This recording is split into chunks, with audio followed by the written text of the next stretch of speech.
Hello दोस्तों, आज हम बात करेंगे अक्यूट लिवर फेलियर पर। अक्यूट लिवर फेलियर एक ऐसी प्रॉब्लम है जिसमें सडनली लिवर फेलियर हो जाता है। किसी कारणों के वश लिवर कुछ हफ्ते या कुछ महीनों के अंदर सडनली फेल हो जाता है। आज शॉर्ट में इसके मल्टीपल एस्पेक्ट्स पर एक ओवरव्यू करेंगे। इसके क्या कारण होते हैं, क्या इसके लक्षण होते हैं, कैसे इसे डायग्नोज करते हैं और कैसे इसे ट्रीट और प्रिवेंट करते हैं, सारी चीज़ों पर शॉर्ट में हम डिस्कस करेंगे। इसके वेरियस एस्पेक्ट्स, इसके कारणों पर और इसके ट्रीटमेंट पर हमने अलग से डिटेल वीडियो किया, इन्हें भी ज़रूर चेकआउट करें। टॉपिक पर जाने से पहले जो लोग हमारे चैनल पर नए हैं उन्हें रिक्वेस्ट करूँगा चैनल को सब्सक्राइब करें, वीडियोस को लाइक करें, शेयर करें, फॉलो करें, कमेंट करें, पूरा देखें।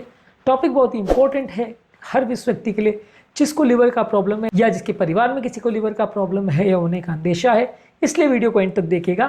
तो बिना समय बिगाड़े चलिए शुरू करते हैं इंपॉर्टेंट वीडियो।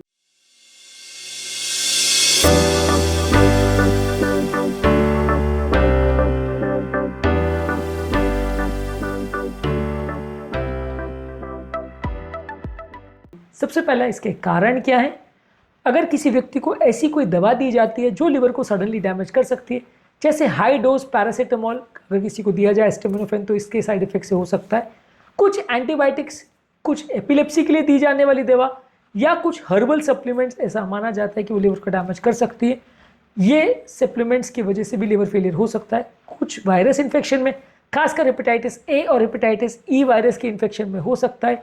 इसके अलावा अगर किसी व्यक्ति का इम्यूनिटी कॉम्प्रोमाइज है तो हेपेटाइटिस बी और सी वायरस भी वैसे लोगों में सडन लिवर फेलियर कर सकते हैं। कुछ व्यक्तियों को अगर इंडस्ट्रियल केमिकल्स का एक्सपोजर, खासकर कार्बन टेट्राक्लोराइड का, या कुछ पॉइजनस मशरूम्स अगर लोगों ने खाया है, एमानिटा फेलोइडिस इसे बोलते हैं, ये अगर ये खाया है तो इससे भी हो सकता है। बॉडी में बनने वाली कुछ एंटीबॉडीज़ की वजह से जो लिवर सेल्स को डैमेज और इन्फ्लेम करती हैं, इनकी वजह से हो सकता है। कुछ मेटाबॉलिक डिसऑर्डर जैसे विल्सन्स डिजीज, जहाँ लिवर में एक्सेसिव कॉपर जमा हो जाता है, या एक कंजेनाइटल या जेनेटिक डिसऑर्डर राय सिंड्रोम बोलते हैं, जो कि बच्चों में होता है एस्पिरिन टॉक्सिसिटी की वजह से। इसके अलावा वैस्कुलर कॉजेज में अगर ब्लड में क्लॉट हो जाए हिपैटिक वेन्स में, जिसकी वजह से लिवर से ब्लड ड्रेन आउट नहीं हो पाए, तो हो सकता है।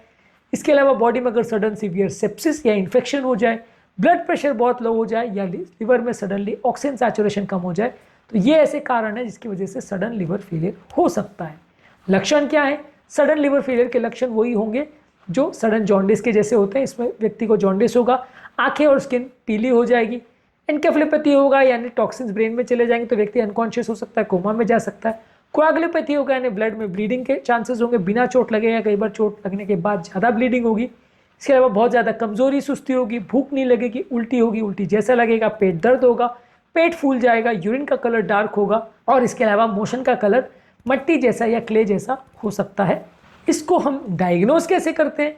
अगर किसी व्यक्ति के लिवर एंजाइम्स अगर बढ़े हुए हैं, SGOT और SGPT अगर ये बढ़े हुए हैं और साथ में बिलिरुबिन भी बहुत हाई है, तो ये लिवर फेलियर का मार्कर हो सकता है। ऐसे में ब्लड अमोनिया लेवल्स भी टेस्ट करते हैं। ब्लड अमोनिया लेवल्स का इंपॉर्टेंस ये कि अगर अमोनिया लेवल ज़्यादा है तो ब्रेन में ये असर कर सकता है, जिससे ब्रेन में टॉक्सिसिटी हो सकती है, व्यक्ति कोमा में जा सकता है, हेपैटिक एन्केफेलोपैथी में जा सकता है। हेपैटिक एन्केफेलोपैथी क्या होता है, इस पर हमने अलग से वीडियो किया है।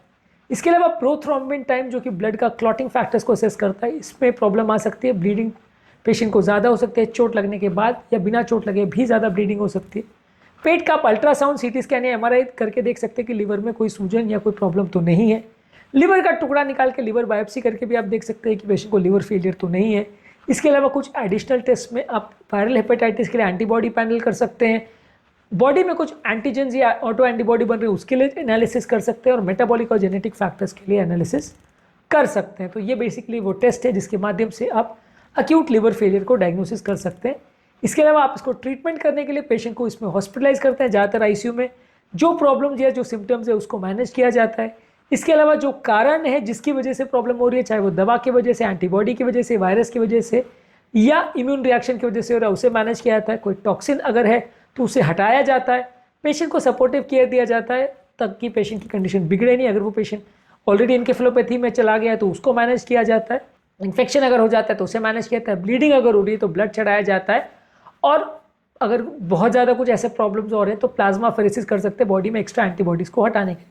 लिवर फेलियर अगर परमानेंट है तो लॉन्ग टर्म पेशेंट को लिवर ट्रांसप्लांटेशन लग सकता है। लिवर फेलियर के अक्यूट में क्या ट्रीटमेंट होता है, इस पर हमने एक अलग वीडियो किया है, इसको ज़रूर चेकआउट करें। टॉपिक एंड करने से पहले जो लोग हमारे चैनल पर नए हैं उन्हें रिक्वेस्ट करूँगा कि चैनल को सब्सक्राइब करें, वीडियोज़ को लाइक करें, शेयर करें, फॉलो करें, कमेंट करें, पूरा